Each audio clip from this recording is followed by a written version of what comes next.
3টে ইলিশ মাছ। বাবা দারুণ চার তো এটা।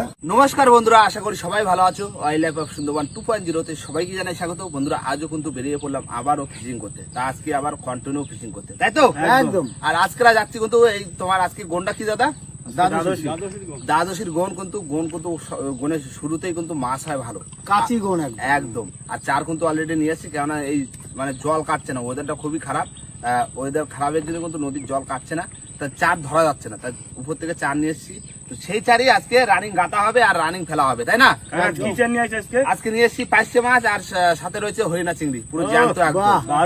দারুণ চার নিয়ে এসেছি। এখন ফটোফট বসে পারবো, বসি গাঁততে, কেননা আমরা আস্তে আস্তে গাঁততে লাগবো আর বাবা আস্তে আস্তে আমাদের গন্তব্যে যেতে লাগবে, তাই তো বাবা?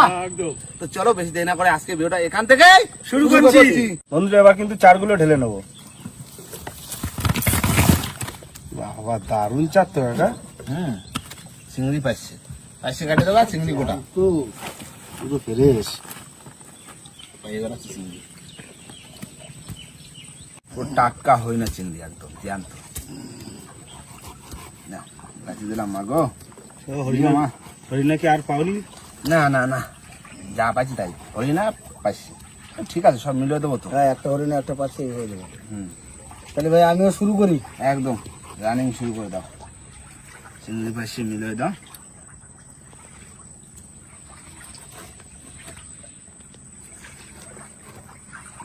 মা মাগো বিষ, মা মা মাগো।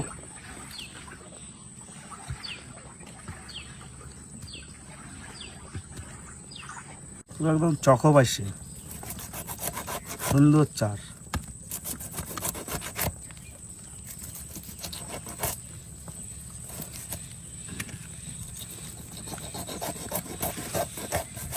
গায়ে গাগা ধান নেই, 5 পিস।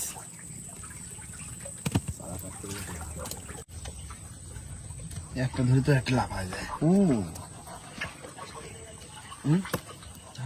দেখো কোথার দিয়ে কোথার দিয়ে লাফাই যাচ্ছে।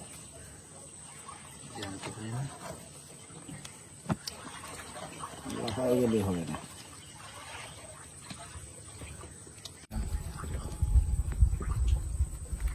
যেটা লাফাই যাবে সেটা আগে ধরে নেব।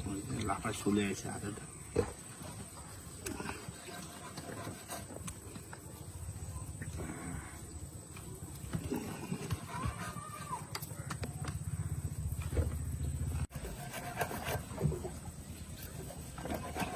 কাকা রানিং তো ঘাটা হয়ে গেছে কিন্তু।